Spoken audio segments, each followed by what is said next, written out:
Oi, gente, tudo bom? Voltei aqui para a gente conversar um pouquinho sobre bactérias. Então, começo a aula de vocês perguntando vocês se tudo é bactéria, né? E a gente vai entender ao longo da aula por que eu estou fazendo essa pergunta.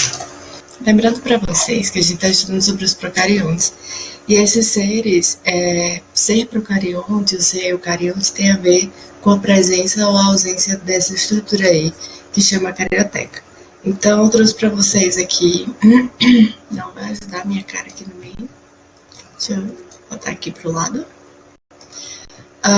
Eu trouxe para vocês aqui a estrutura de uma célula bacteriana e a estrutura de células tanto animal quanto vegetal. O animal é essa azulzinha e a vegetal é essa daqui de baixo. Então, eu trouxe essas estruturas para vocês para a gente identificar onde é que está a carioteca, quem é que tem presença de carioteca. Então, a gente vê aqui que na célula bacteriana, o material genético está difuso no citoplasma, enquanto em ambas as células, animal e vegetal, eu tenho uma estrutura, se vocês prestarem atenção, tem uma setinha aqui apontando núcleo e aqui embaixo outra setinha apontando núcleo. Significa que eu tenho um compartimento onde o material genético está dentro. Então, eu tenho um núcleo organizado. Para eu organizar esse núcleo, eu preciso ter algum envoltório que faça com que o material genético não consiga sair de lá. E é exatamente isso o que se chama de membrana nuclear. Se é uma membrana que deixa o núcleo sozinho, né? Então, membrana nuclear. As bactérias não têm essa membrana, então elas são chamadas de procarióticas, exatamente porque antes da carioteca, né? Pró. E a eucariótica, o eu significa verdadeiro. Lembra que eu falei isso para vocês na aula? Então, o eu significa verdadeiro, então fica carioteca verdadeira. Então, tem presença de carioteca, no caso, das células animais vegetais. Só para lembrar aí para vocês que na célula animal também eu tenho presença de parede celular, que é uma coisa que a célula animal não tem, mas eu já tenho isso nas células vegetais, e tem uma presença de outro envoltório em algumas bactérias que chama cápsula, que tem a ver aí com a proteção desses seres. E não está indicando aqui nessa imagem, mas ainda existe uma estrutura chamada flagelo, e esses cabelinhos aqui são os cílios, que estão envolvidos com a locomoção. Mas lembrando que não são todas as bactérias que possuem essas estruturas. Então, eu trouxe aí essa árvore para vocês para falar sobre esses três grupos, então, né? Lá em cima aqui, os dois grandes grupos são os grupos dos procariotos e dos eucariotos. Então, procarioto, quem não tem carioteca, e eucarioto, quem tem carioteca. E aí eu quero chamar a atenção para vocês, a gente não estudou todo mundo ainda, então eu quero chamar só a atenção para vocês que bactéria é dividido em dois grandes grupos. As bactérias que estão envolvidas, as que a gente já estudou, começou a estudar, e as cianobactérias, que estão aqui nesse galinho. E existe outro grupo que é intermediário, então está dentro dos procariotos, mas ele está intermediário ali entre procarioto e eucarioto, que são as arqueias. E a gente vai entender o porquê dessa localização do grupo nessa imagem. Então, lembrando para vocês que isso aqui é uma árvore taxonômica, ela indica que existia um ancestral comum há muito tempo, e esse ancestral comum, ele deu origem a linhagens, né, a indivíduos que foram se reproduzindo e deram origem a três linhagens diferentes. Na verdade, ele deu origem a uma linhagem que se ramificou. Então, voltando para falar para vocês sobre resistência de bactérias, eu peguei bastante no pé em relação a isso, né, a reprodução de bactérias e tal. Então, eu voltei aqui para falar sobre resistência dessas danadas, porque como é que elas são tão resistentes assim, né? E aí eu coloquei essa tirinha aí para vocês, para falar de recombinação genética, né? Essa capacidade que as bactérias têm de trocar material genético, né? Umas com as outras, e isso não acontece em todas, e elas têm aquele DNA extra, né?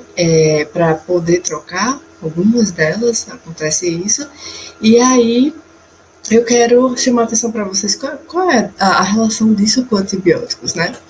E aí minha cara tá tapando o meu meme. Então, para falar de antibióticos, eu preciso falar dessa coisa bonita aí, desse mofo maravilhoso, que derivou a penicilina. Então, a penicilina é uma substância que ela é produzida por alguns fungos do grupo dos Penicillium. Aí tem uma imagem mais isolada, com um foco um pouquinho melhor de como é que é uma colônia dessas bactérias. Então, esse grupo de fungos, ele é do mesmo grupo dos fungos, por exemplo, que fazem aí o nosso queijo gorgonzola. Não é o mesmo fungo, mas faz parte ali do mesmo grupo. Então, o que é que tem a ver esses fungos com a penicilina? A penicilina é um antibiótico, ou seja, é uma substância que mata a bactéria. Então, qual é a relação dessas coisas? Então, para falar da relação entre penicilina, fungo e remédio, então a minha cara vai ficar mudando aí de direção para não atrapalhar o slide. Mas para falar para vocês sobre resistência de bactérias a antibióticos, eu preciso falar sobre antibióticos. E para falar sobre antibióticos, eu preciso falar sobre esse senhor aí. Esse senhor é o Alexander Fleming. E o que foi que ele fez? Ele era um médico, pesquisador. Ele investigava principalmente substâncias que pudessem ter o potencial de matar bactérias sem ser tóxica para o humano. Ele fazia todas essas pesquisas lá em Londres e quando teve a Primeira Guerra Mundial ele foi trabalhar na frente de guerra, né, no hospital na França, e quando a guerra acabou ele voltou para as pesquisas dele. O que se conta é que o seu Fleming, ele não era um cara muito higiênico, o laboratório dele ser um pouco desorganizado. Então ele fazia culturas, né, essa plaquinha aí que ele está segurando, chama placa de Petri, e ele espalhava a bactérias, né, se você pegar um cotonete, enfim, coloca na e espalha na placa. E aí espera-se, né, as bactérias vão se reproduzir, e aí a gente consegue ver esses caminhozinhos, por exemplo, que são elas organizadas na colônia de bactérias. Então, o que foi que aconteceu? Ele fez vários desses cultivos e deixou. Foi aí viver.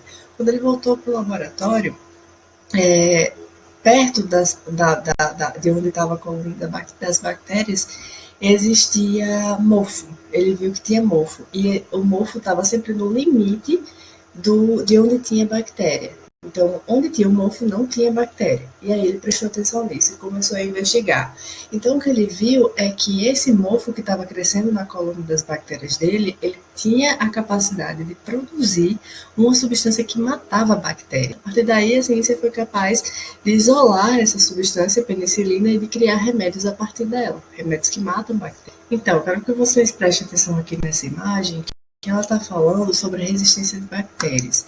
Então, nesse número 1 aqui, está falando o seguinte: eu tenho uma população de várias bactérias. Algumas delas são resistentes e as outras não, a um certo medicamento, certo? A gente está pensando aqui, por exemplo, na penicilina. A penicilina mata a bactéria, mas algumas delas são resistentes. Aí, para o número 2 aqui, né? As bactérias que eram suscetíveis, que eram fracas para esse antibiótico morreram, porém, as que eram fortes, que está aqui simbolizado em rosa, ficaram vivas.